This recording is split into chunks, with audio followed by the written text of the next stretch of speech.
other technical things. If you need to use the restroom, it's out the back door, and you gotta go to the main little plaza entry. I'm gonna say it's like there's a brown awning. Walk through there, and it's on the right-hand side. That's where the restrooms are located.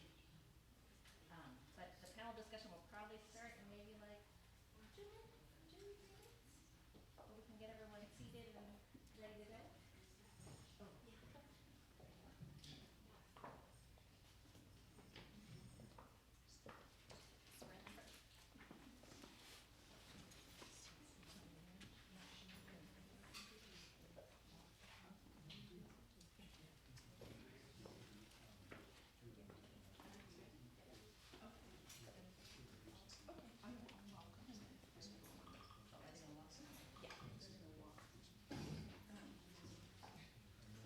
Okay, let's get started. Good morning. I'm Lynn Bruno, and I'm going to be hosting the panel today. As you know, we have a great agenda for new-ish consultants, panel discussion with some of our more senior consultants, lunch, and then a presentation from the original Earth Monkey, Ken Chen, about networking your way, from which you will take away a little networking plan.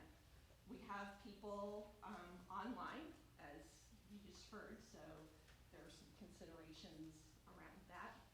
But we'll have breakouts for the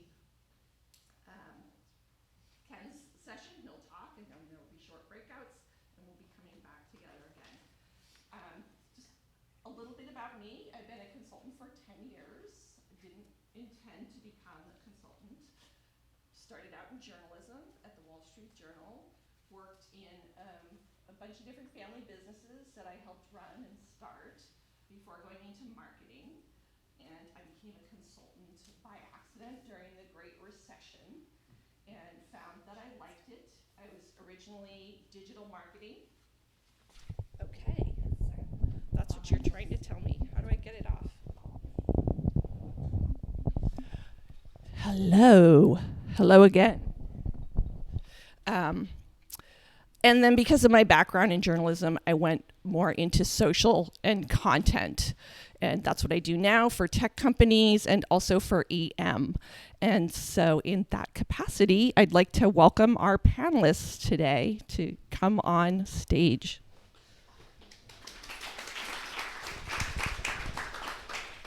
And can you grab that mic?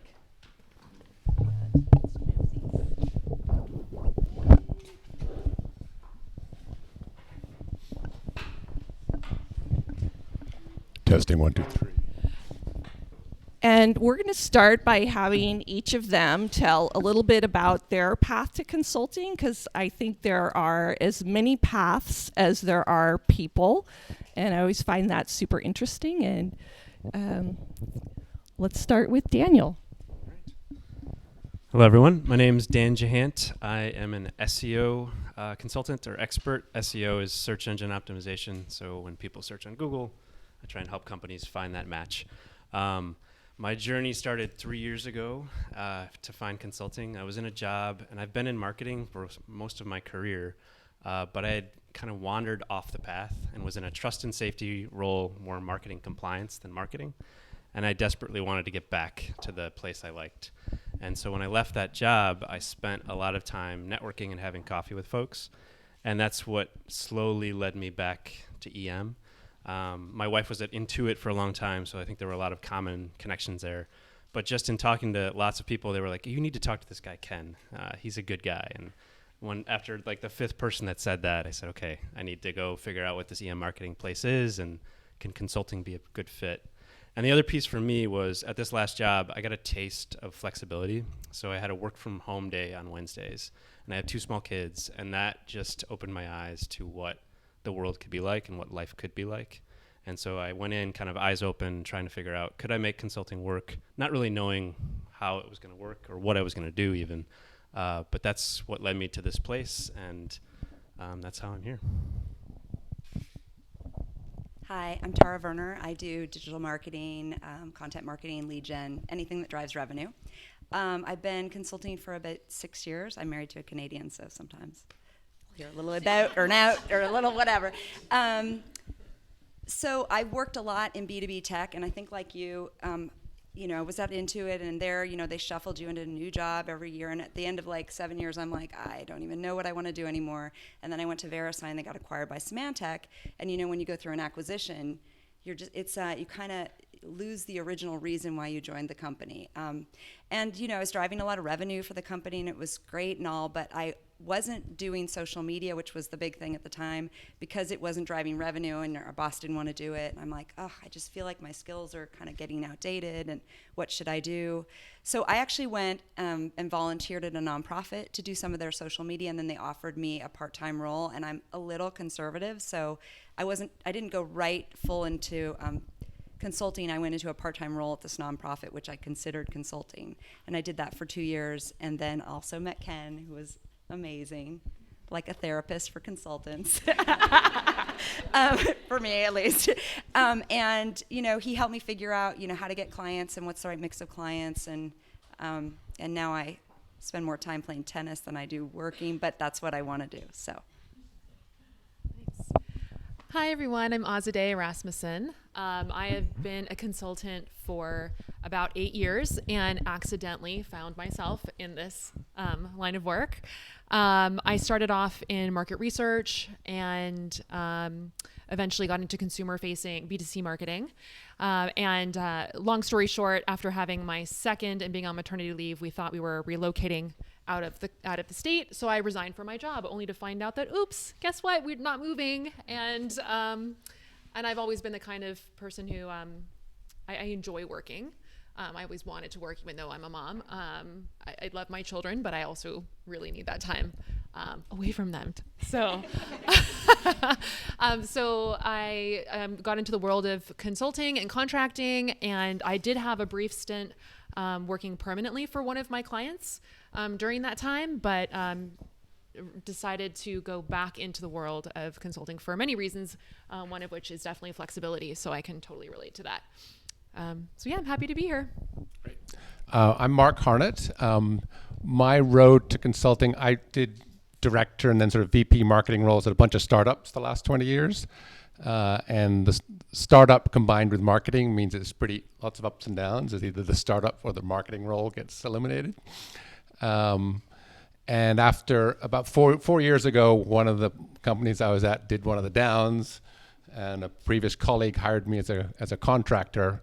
It was a full-time role to start with, sort of full-time contract, but that sort of, as you're saying, opened my eyes, and I expanded there from doing sort of 30, 40 hours a week with one client to doing multiple clients, and love the flexibility. I'm now at 4 clients right now, and the original guy who hired me 4 years ago has been through 3 companies and hired me again at another company last week. And so the cycle goes on. And I love the intellectual challenge of all the different things that I learn. It's also more stable. That's the thing that I didn't realize going into it. So with the startups, it was on or off for a few months. You find a new job. With the consulting, I'm actually making more money with more stable, because I have 3 or 4 different clients at a time. And when one goes away, another one comes up, and sometimes there's a few weeks off here and there. But that's a good thing too. I love that. That's been my experience as well. I always tell people, because I've been through many layoffs, I have 4 or 5 clients. They can't all lay me off at once. So it has been definitely more stable.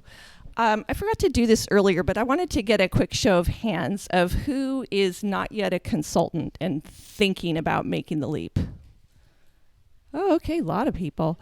Who is about 1 year in? 2 years? Okay, wow. All right, well, I want to move on to what I think is probably the next burning question. How do I market myself? And I want to have each of these guys tell you how they've done it.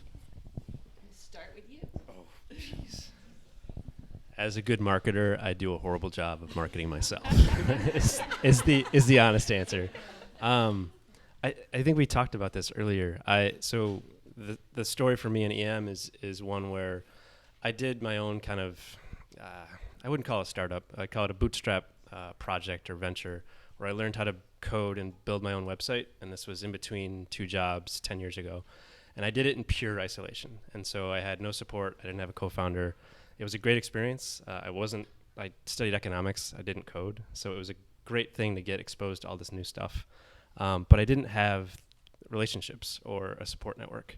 And so one of the things I made intentional this next time around, kind of going on my own, was I want relationships. I need that support. And it comes naturally, and it's very important to me. And EM has provided that in spades in terms of, I don't view it as an agency. I think on the outside it looks like an agency, and to clients we present ourselves as an agency. But what we are, or what I feel we are, is a community of consultants and experts. And that's the thing that helps drive, for me, the marketing, is that I build trust and relationships with folks, and that starts to return over time. And the thing with that, for me, it took a while to kind of get going. So relationships take time, trust takes time. But once those things have been set, for me, that's been what's driving and how I market myself, basically, is that relationship set. Great. I'm going to talk about it on 2 fronts, one for the client that I'm doing work for now, and one for myself. For myself, it's actually just people I know, and I'm just like you, it's like the manicurist that doesn't do their own nails. But at any rate, it's a lot just through people I know, and I think Ken gave me some great advice when I was starting out, because he said, I said, how do I pick my clients? And I was in a mad dash to figure out how many clients I could have, and he said, I just like to work with people I like to work with. And I think that is such great advice. You spend so much time working, you might as well enjoy. And then you do great work for the people you work that you like, and it just becomes a cycle. The other thing he told me, and I do pass on referrals to EM, is, you don't have to take everything. If something is not, quite your right fit, pass it on. You're helping other people. I also find that when I help other people, 2 years down the line, the contract I have right now was given to me by a woman who I gave a contract for a year. So I think just by helping people, they will come back to you. And it also just feels good. For my current client, it's a small UX UI design firm. And actually for them, I actually do a lot of paid search, and I do a lot of review sites. There's like domain-specific review sites. And I find that those work for him because he's building products and he's got a distributed team. So actually doing some online marketing actually helps him out. But for me, it's people I know. I have to say, I agree with everything that's been said here, but what Dan said resonated with me, because I think for me, relationships have been a big driver. And if I think back to how I got into the world of consulting and how I have moved from project to project or client to client, it all started with when I was leaving that permanent job at Old Navy. And I can literally trace back everything that I've done through some relationships that I had there. Those people end up moving on, they go to different companies, they hear about you, they hear about your work. And so referrals have been a really big part of my success. I would also add, I'm not great about marketing myself on social media. I wish I was better, and that's like my goal for 2020 is to do a better job of that. But I will say that I've also not been afraid to reach out to people via LinkedIn. So, building on those relationships. There are some people that I don't see all the time or don't keep in touch with all the time, but we had a good rapport when we worked together, or we worked on a great project together. And so I have many times in the past just sent emails and said, hey, it's been a long time since we've talked. How are you doing? I'm available. If you have anything, or you just want to catch up for a cup of coffee, like coffee dates is also, just like a good excuse to get together. And sometimes something comes up with those, and sometimes it doesn't, and that's okay. But I had one client where it was a woman I'd worked with many years past. I had sent her an email through LinkedIn, didn't hear from her for weeks. And she called and was like, I need someone to help with this. I know you sent me this email. I'm so sorry I didn't respond. Can we get together? And so we did. And that was for Airbnb. And I was there for a year and a half, and Airbnb has now called me back. I'm working on another project with them right now. So you just never know. So my big piece of advice would be, don't be afraid to send emails through LinkedIn to contacts and market yourself that way. Yeah, echo what the rest of the panel said.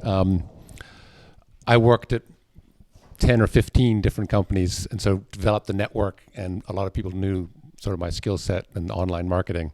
And so as I moved into consulting, the big part is letting them know that you are available and looking. And so it's keeping touch every now and then in emails or LinkedIn message when they get promoted or change jobs, and just making them aware of you. I mean, keeping top of mind. And that advice is a little bit helpful, but you can't start from zero and get your referral network if it's not in place. The other thing that's kind of interesting, a colleague of mine who worked for me at my last, so I do a variety of EM projects. I do some of my own, and just keeping your name out there really works. And I'll also echo Dan's thing about the community here, because I'm bouncing around so much on different gigs, it's not as stable, and it's nice to have the EM community, and I'm a regular presence at many of the events, especially the beer ones. Okay. Mark, I think you told me you had a particular way of keeping in touch with your clients on LinkedIn.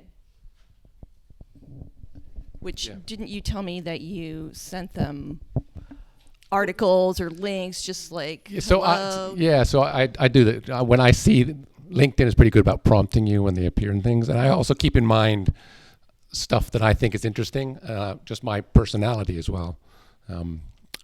When I see something that I think is interesting, I'll send those articles on, and that often gets a good reception. Or say, this might interest you. And again, it's all keeping you in their mind, keeping you present. Keeping really you helpful. top of mind, Yeah. exactly. And I think that the longer you're at this and work with a wide variety of people, it grows your network. And so I used to think, like, when someone brought me into a company and then they would leave, I would go, oh shit, like my sponsor left. But then they would hire me at another company. So after a while, I'm like, oh great, my sponsor's leaving. That means I'll probably get a new client. And so it's been like that. I keep the existing client if I've been doing good work there, and then I usually pick up a new client if somebody that likes my work moves on to a new place. This current one I started last week is my third with the same VP of marketing, who's CMO, who's changed companies in the last 4 years, and I've followed him, and it's pretty good because we work together well, and we know Yeah. each other's style. Yeah, and it goes to, I forget who said, but finding the people that you like to work with. After a while, that's part of the benefit of being a consultant, is not working with people that you don't like. You don't have to do that. And saying no to meetings that you don't like. Yes.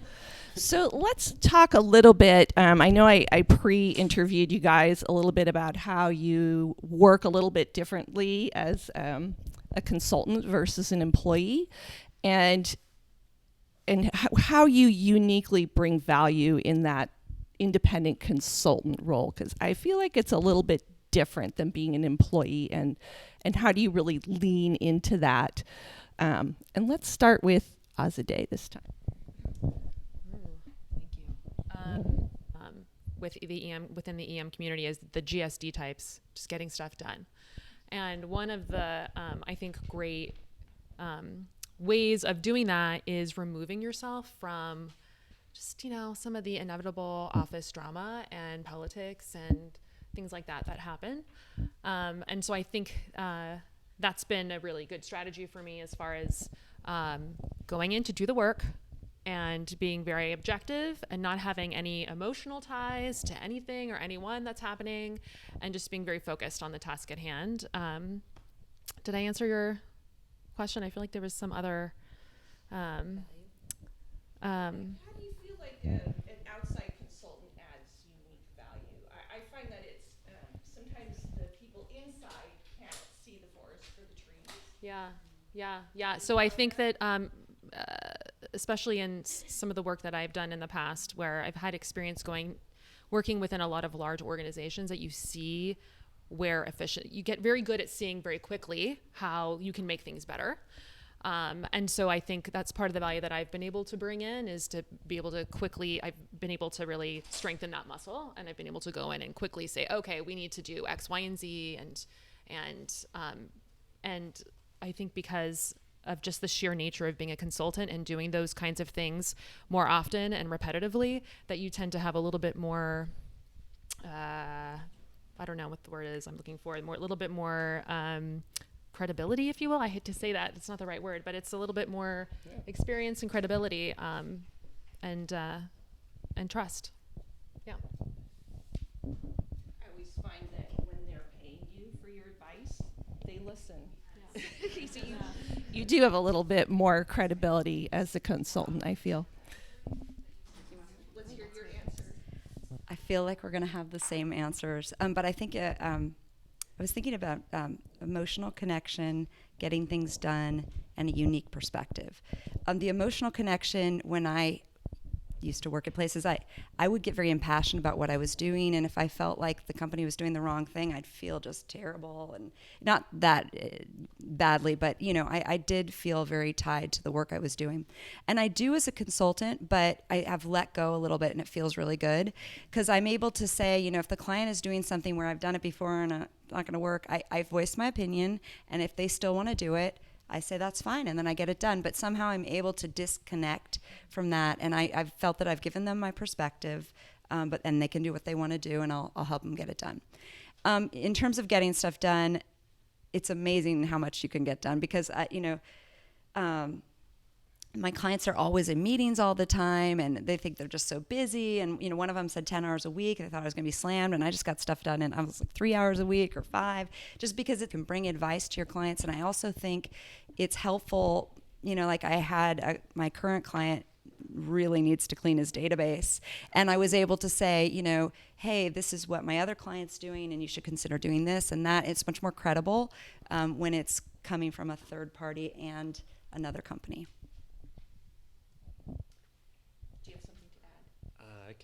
I can just add one thing, which every engagement has been unique, and I feel like when you go in eyes wide open trying to read your client and understand what they said they need versus what you hear them needing, and that oftentimes allows you to deliver something that might not be the perfect bulleted deliverable that they were expecting.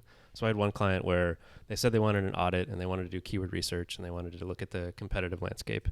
And once I got in and met with them for the kickoff, I realized they need to be educated on the whole arc and how everything connects with their other marketing channels. And what I ended up doing was more of a working session once a week with them, where I did the regular presentation, but I did a lot of Q&A, a lot of hand-holding, and it was a different engagement.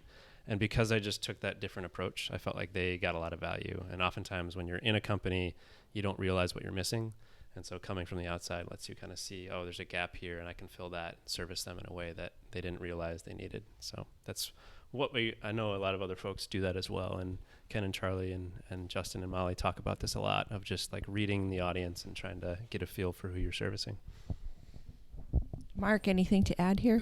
So on the emotional stuff, yes, you let go of the drama, skip the meetings. You can also participate in some of the more positive stuff as well, but it's not quite the same as being like employee 8 at a startup. It's not your everyday. So it's stepping back a little bit from that full-time stuff is good.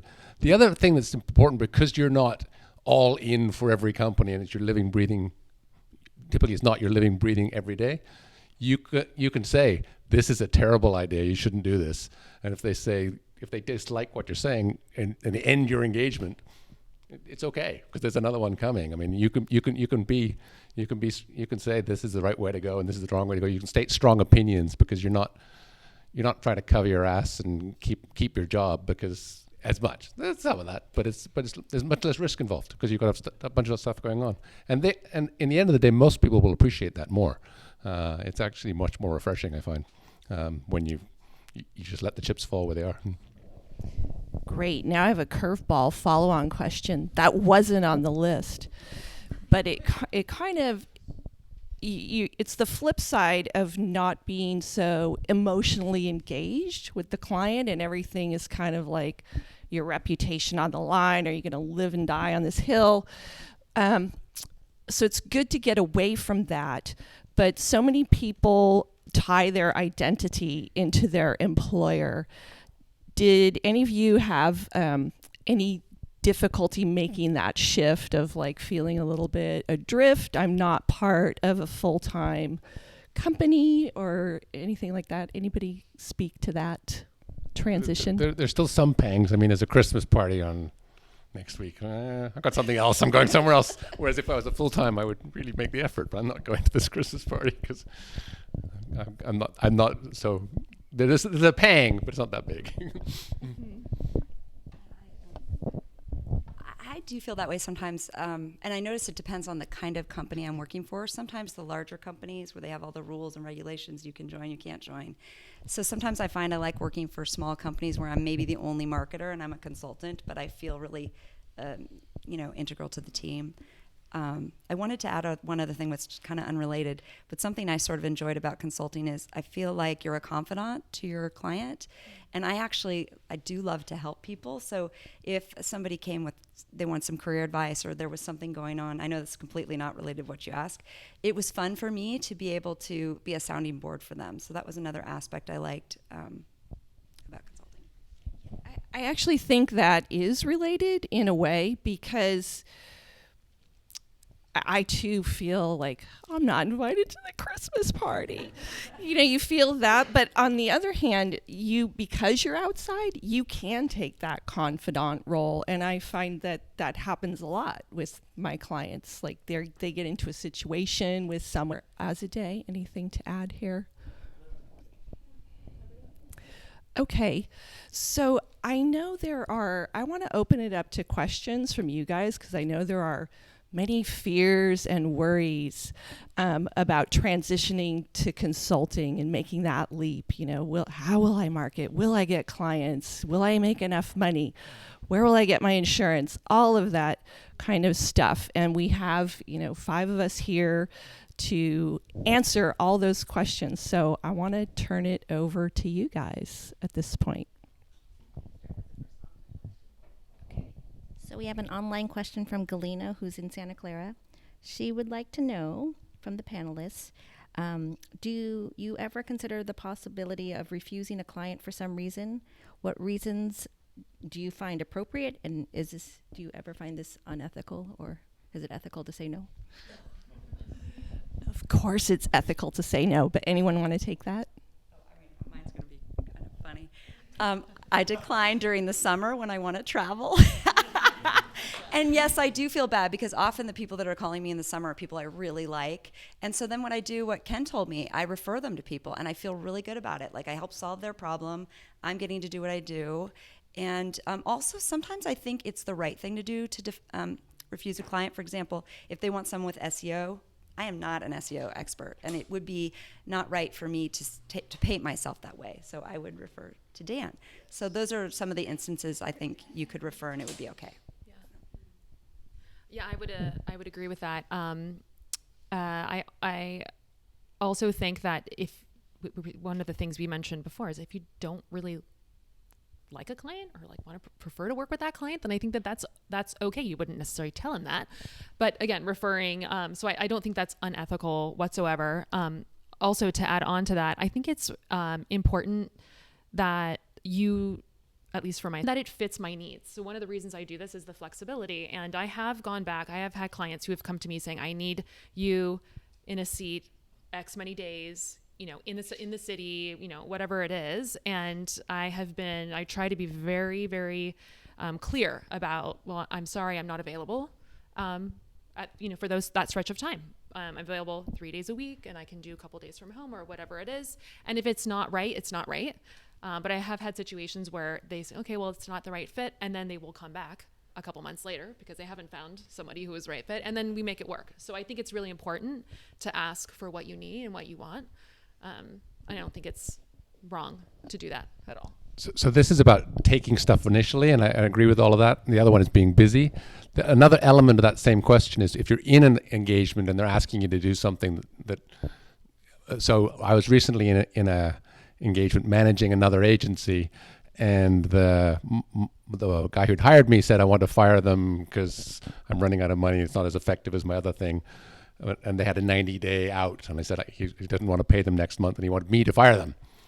And he'd agreed. And anyway, so I balked and didn't do anything for a week and just sat on it. And then I told them it was happening, and then he fired me and them at the same time, and I was quite happy to be shot of it. So it doesn't always work out. Well, actually, that did work out perfectly. Yeah, that was a good question. And I think that is one of the great benefits of EM is that if you can't do it, you can refer over here. Like, people will ask me, do you have someone in your network? And often I don't, but I'm like, but I know someone who does. And then you win points with your client by saying no and finding them the right person. Okay, I think we have a question from Sharon. Hi, I'm Sharon. I've been a consultant for 16 years now. And my question is, how do you not get pigeonholed into one specific skill? Because often they'll look at your resume and you've been doing a certain area well. So what are your tips other than taking online courses on how to kind of broaden your skill set and get offers that are not in your main skill set? Very quickly, I don't think you can do it. Repeat the question. So the question is, and you said you've been a consultant for 16 years? Okay. Well, you should be up here. Is how do you not get pigeonholed into a specific skill set? And I know Mark is ready to jump in. I think it's very hard to find a new thing if you are in that pigeonhole category. You need to do it. Your best bet is internally. So once you're in somewhere doing your pigeonhole activity, move laterally once you're somewhere else and show that you can pull it off. I don't know. You can volunteer. That's what I did. Go onto Volunteer Match and check out marketing needs, and that's a great way to get the experience you want doing some different skill. I would echo that. Be generous. So when you're starting something new, you can always do it for less or do it for smaller projects and step your way into it. And I've found, I kind of love being pigeonholed because it's a clear delineation, but I've found on certain projects there's always something right nearby that you can step into that's related to what you're great at, and you can probably be really good at that. You just need to build up your confidence, because oftentimes we tell ourselves these stories of, I don't know how to do X, I don't know how to do this, and the reality is most people don't either. And once you actually say it or do it, then you're like, I know the pieces. You start to figure out the language, and then it starts to fall into place. I would also add, I think going back to relationships, I think if somebody's worked with you before and they know your potential, they know that you're, a strong worker, you've got, some of this, the soft skills that they rely on, that the hard skills will come, and they're more open to giving you those opportunities. I took a recent contract about a year ago where I had no experience doing this area of production ever. I had never done interactive production ever before, but I had worked with this person. Actually, I was in a marketing capacity and she was in a production capacity, but she knew that I had the general skills to work with people and get things done. And so she hired me to do something completely different, and I learned it and I did well. So I think that, that again, going back to that trust, and actually that's the project that one of the projects Tara brought me in, which is another project, which ended up being a lot of demand gen stuff, which was really exciting and fun, but I had no experience doing that at all. So I could go on vacation. that was really fun. It was. I hope you had an awesome time because it really worked out. Yeah, no, but it was one of those situations where there was somebody else on the team who was able to show me the ropes. And I think that there was that trust in me being able to get whatever it was done, and someone spending the time to help me get there. So, Yeah, great. I think we have an online question. So we have an online question from Rita in Oakland. She wanted to know, what do you think about your pricing, hourly rate versus project rate versus retainer? Literally the $1 million question. Who wants to go first? I like to do a monthly retainer, and I try and avoid. It always comes back to what's your hourly rate and how does that fit in, and I typically try and say, I'm going to give you about this much time, and it's going to cost you this much per month, and I don't like to track my hours, and it just makes my life too complicated with 4 clients. I've had to do it with a couple of clients and do it hourly, but it's definitely better if you can get it on a retainer basis. Because most of the projects that we're involved in, we're adding a certain amount of value. We're not adding a certain number of hours of effort, which is how, but the people who are employing us typically think like that, and we'll back it out. So it's a fine line. I know Kathy probably has a strong opinion on this, but but it's project based.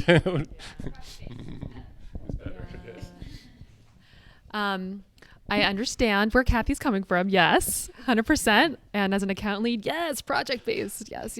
But I have to say, from just my personal experience, I wish that clients were better at planning, but they're not. And I find that I don't know how this happens. I find myself getting in a situation where I have clients who are just like, they say they need one thing, and then you get in there and you realize, well, this is actually very different than what they thought they needed, and is going to require more time. And so I've been working with an hourly model, and that's been working for me just fine. The one thing I do have to add to this is, I kind of know my rate. I looked at other roles versus mine to establish my rate. But sometimes you want to get into a company, like we were working at Facebook. I wanted to work there. Their rate was lower. I kind of negotiated. They thought they needed somebody 5 days a week, and I kind of thought, I knew I could do it in 3. So you kind of work it a little bit. It doesn't have to be so hard and fast, this is my rate. If it's a client you really want to work for, or a project you really want to work on, you might adjust it a little bit. So that's the advice I'd give. Yeah, I guess when I first started out, I just I looked at the market and I knew kind of SEO's in higher demand. And actually, when I started, I wasn't quite lasered in on SEO yet, and so I was casting a wide net. And so I just went off of like, what do I need to make, and how do I back into that? And so I did my own kind of personal calculation of what makes sense for me. And then I started sticking with that number. And when numbers were too low, I'd say probably not. And then once something fit in that range, I said yes. And I went with that. And then as time has passed, I pushed towards project, because you get value for your expertise. You get value for your time that you're putting in the past. And so when I do an audit, that audit is a very years of work that I've built up that I can do in a quick amount of time, but the client's not paying me for that time. They're paying me for my value in terms of my expertise and what I bring. And so they're getting that benefit, and they see the benefit in spades, but I don't need to be fully transparent on that. So thinking in value also helps out. And it makes you feel better about yourself too. So just starting with that. Great. I saw someone over here.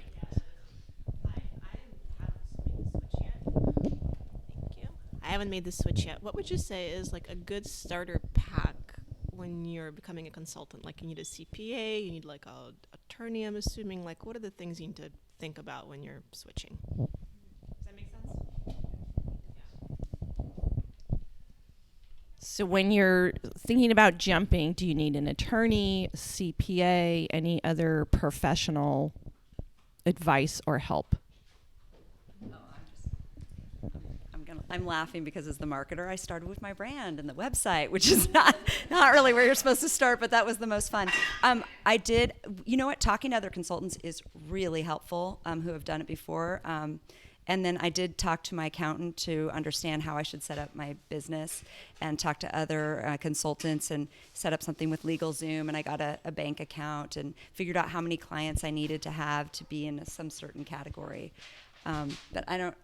But yeah, for me, I was having fun with the branding to start, I have to say. I mean, the easy way is just go through EM and they'll walk you through the processes. I started out just as a sole proprietorship, doing business as, and just registered a business name and did my taxes myself and did everything myself, and it was a piece of cake. But Kathy probably has strong opinions on this too. Yes, that would be good. Was it you who was asking? So I know the last topic was, should you charge hourly or should you do project based? And then this is how you should get started. I just want to bring up that the state of California is very, very challenging to work within if you are like a sole prop. And it's even getting more difficult if you're like a single member LLC. So if you want to be an independent business, then you have to go through a lot more, where you have your business license is one of the first things that people look at, and then proof of other clients. And so in order to work within a particular company, a lot of times they're getting stricter and stricter. So that's why Mark was saying, if you don't have all of that, you can work through us. We have all of that in place, and you can do that. And or some of the engagements we have are also, we call it staff augmentation projects, and that is very often mostly hourly based, and you come in as a W-2 employee of EM Marketing, and you can do your work that way, and you don't have to deal with setting up your own business. And you're still, from our point of view, you're still a consultant. You can work with whomever you want. It's just working through us for this engagement that we have an opportunity to match you with. So I just wanted to bring that up, not to say that, so there's two different paths, and then I'm gonna stop talking here because that's too much detail. Oh, I'm Kathy Jung, and I'm the VP of Operations here. So, Thank you. Any other questions over here? Sorry. My name's Megan. So I haven't started doing consulting through EM yet, but I've got a couple of clients. I'm very much a generalist, and I noticed that a lot of the positions are for specialist roles. So particularly when, Mark, you've worked in the startup world, how do you narrow that down, and how do you pitch what clients want to them? Does that make sense? So, but they can hear through this. We're on the microphone. But I did director VP marketing, so I did all. I was in very small startups as well, so I have done everything and can do the general stuff. But most of the consulting roles are very specific, and you're coming in with a very strong skill set, and you're much better than everybody else. So they're paying you to be the specialists. And so the generalist stuff can work, but that's probably going to be in smaller companies, and it's in general they're specialist roles we're stepping into. I don't have a good. I think you need to specialize. Anybody have a different point of view? I'm kind of a generalist myself. I think it's more fun. But I think it comes in handy. I do have an expertise in direct response. So when I'm going into a big company, I do that. And then when I help them with launches, I do other things. I do actually think working for smaller companies or startups, being a generalist is hugely valuable because they need you to wear many hats. So you might want to focus on those types of companies, if that makes sense. Anyone else?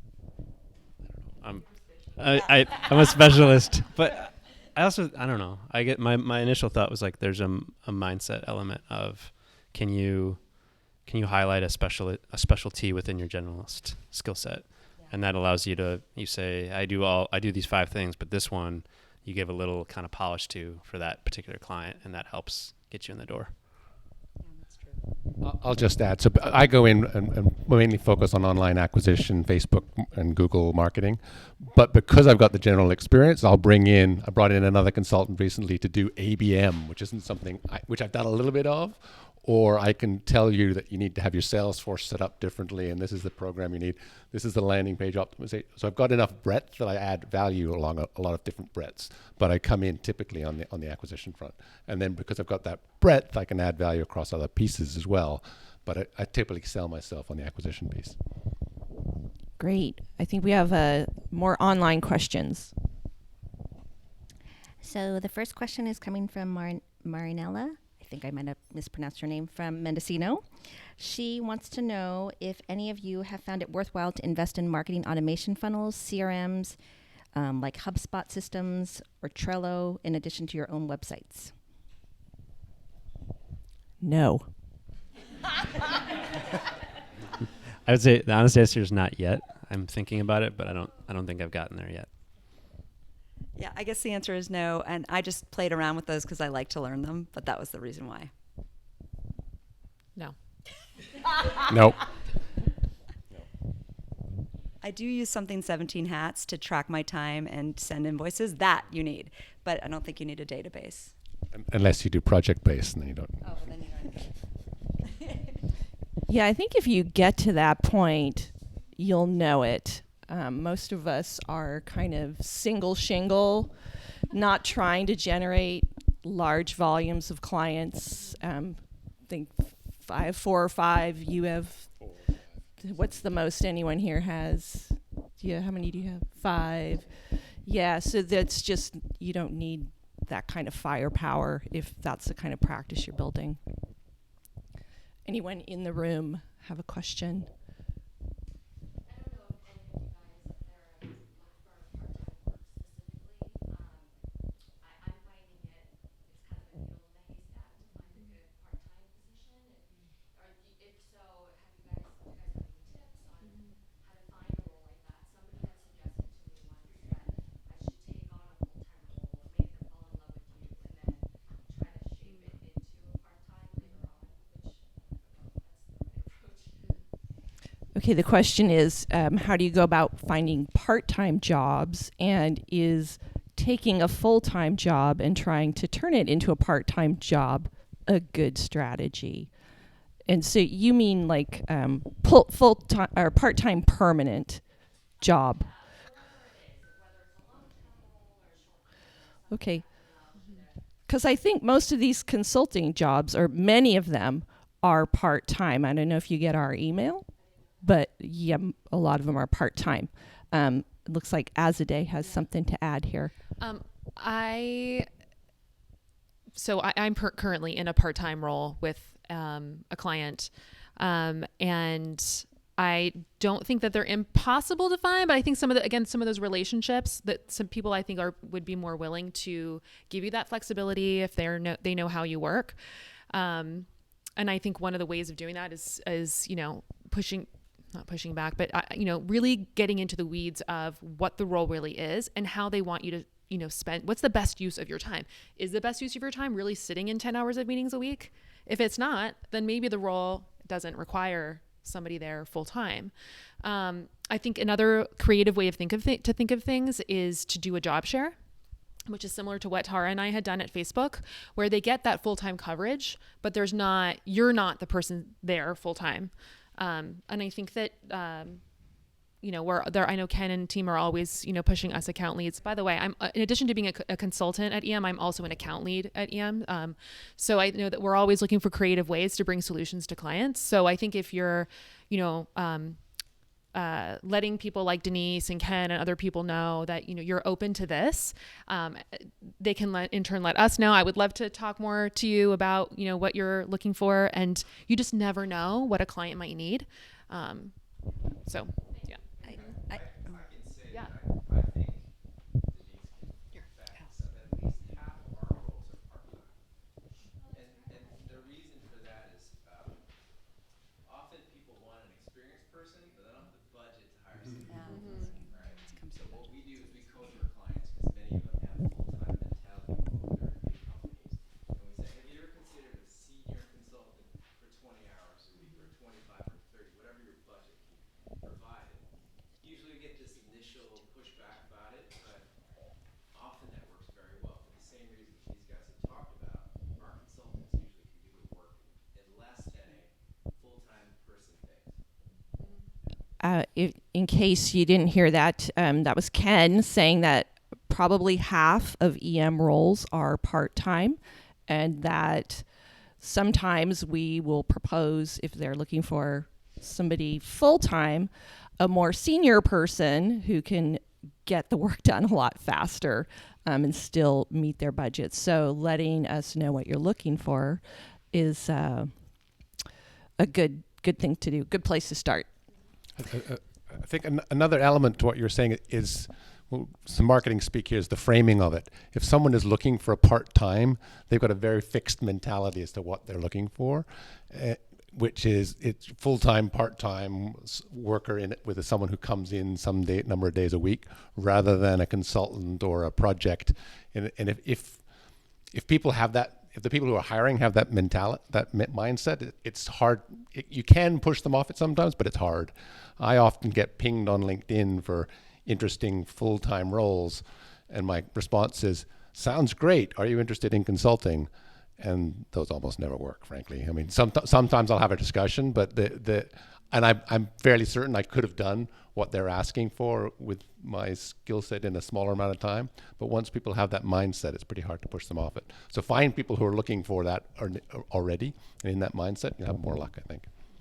Yeah, We have a couple more questions online, and is that about all we have time for? Is a couple more? Okay, we'll take the 2 online and then one more from in here. So. We have a question from Elena in Oregon. Do you feel the pressure as a consultant to know everything? When asked to do something outside your expertise, do you figure it out on your own, ask colleagues within the org for help, or phone a friend? All of the above? Call your friends. I think initially I had that fear for sure. I wanted to come off as knowing everything, and if they asked me a question, I was like, I'll try and come up with it. And now I'll say, I don't know that, or that's an interesting question, let's figure it out. And the beauty of having the community, again, is you've got lots of friends you can phone. We've got a really great, robust Slack community where you could literally, while you're on a call with a client, ping somebody and ask a question. Sometimes you get a response. But yeah, I think knowing where your expertise is and then being able to just kind of spin that, and either if you're curious and want to learn, do the research. I love going to Google and going down a rat hole and trying to figure it out. And then other times I'll just ask an expert and learn that way too. Yeah, I think it's better to be authentic. And I think I really respect people when they say, yeah, that's a great idea. That's not my area of expertise. Then I'll go back to them and ask them advice because I know they're being honest with me. And I think it's better to be honest and authentic. I think that does get to building those relationships of trust.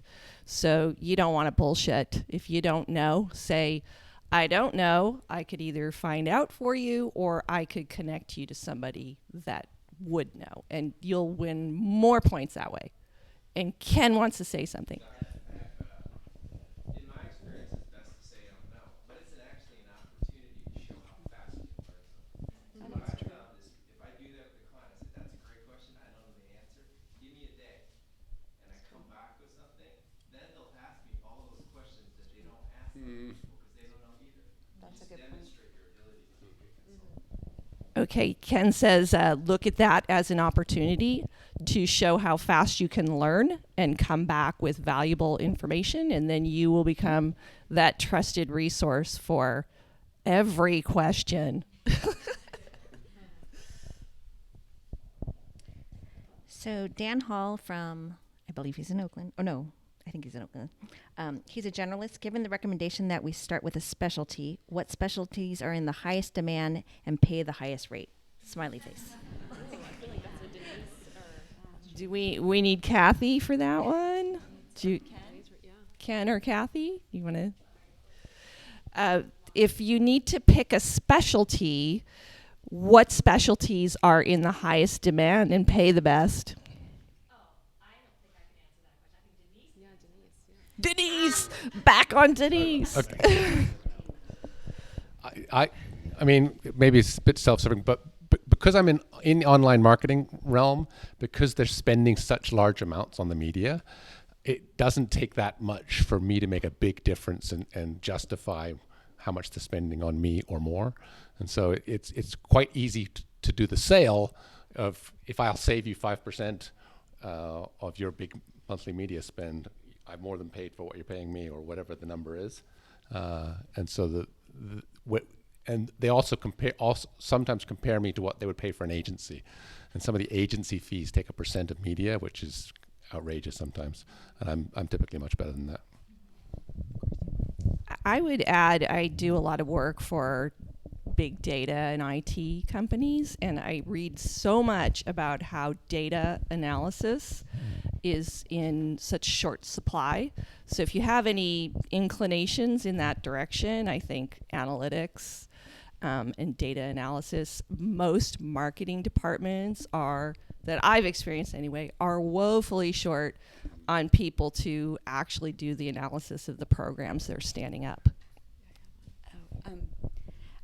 I found this question a little hard to answer because I think you've got to ask yourself what you enjoy doing. But I think what you can do, because I do mostly direct response, is you can look within that realm of what you do and think of which things are being commoditized and where do you require more expertise. And I don't know, oddly, I find content unique content requires work. Like I that's the area where I spend a lot of my time because it seems to be needed in the area that I'm working in. But I just think thinking of your realm of work, your expertise, and where is the commoditization versus where do you need your expertise? I have heard that bots are going to start doing writing, but I think it's going to be a while. Yeah, before they catch up with us humans. Is there one more online? If I could, I have one thought on that. Where I would also ask how valuable do you think your work is to the client? Because I think that sometimes they don't have a number in mind. And so a couple things, starting with, well, what is your budget? I've had clients that I've charged way more than I would normally because they're like, well, I have this much and I just really need this done. And going back to the project-based model, well, okay, then I can do that within that number. So I would not, and that is, I mean, it's not being deceitful or lying or anything. It's just how much is the client going to value what you have to offer? So there's times where being open about that is good, and there's times where you're working within a tight parameter and you have to wiggle around. So that's true. So the final question from online is from Jesselyn in Maryland. What has made your connection with EM valuable in comparison to other networks, communities in the Bay Area? And specifically, why do you keep coming back to do projects with us? She's a plant. Who wants to answer that? Can you repeat the first part of the question?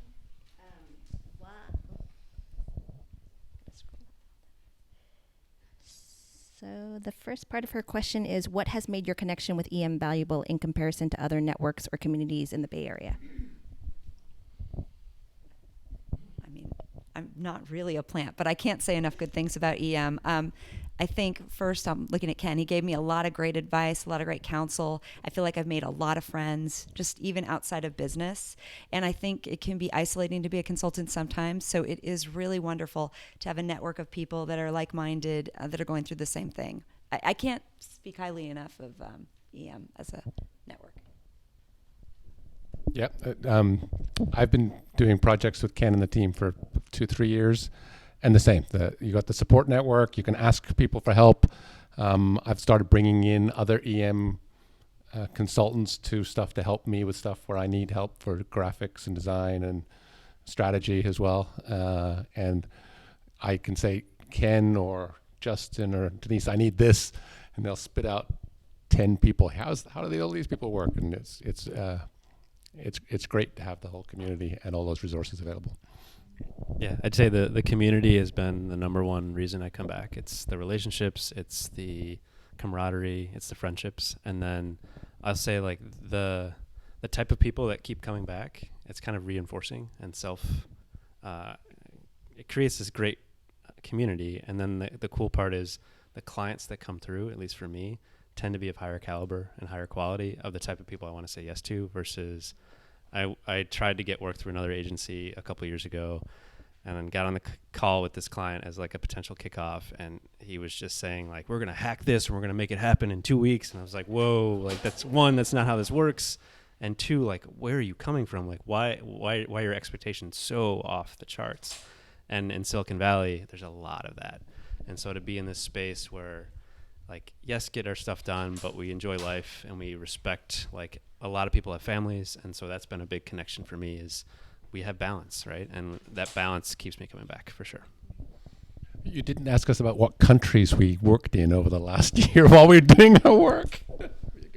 Oh, well, I think you can share that amongst yourselves. Chile, Fiji, London, Canada. Okay. All right. And are those all EM, through EM? Some of it, yeah. Okay. I landed a client in on the beach in Chile last year. That was pretty good. Through EM? I don't remember. Okay. All right. Well, I think that's a good segue into lunch networking and Ken's presentation, because as far as projects, I think I met Ken 10 years ago, and it was probably 6 years before we even did a project. But Ken is a master networker because he's playing the long game. He's meeting people, he's getting to know people, he's getting to know clients. And I think that's the difference with EM, is it's very bespoke. It's not putting as many butts in seats like an Adecco or a Manpower kind of thing. It's making that right fit between the consultant and the client. So it turned into an EM commercial. That isn't really why we called you all here, but let's give a hand for our panelists.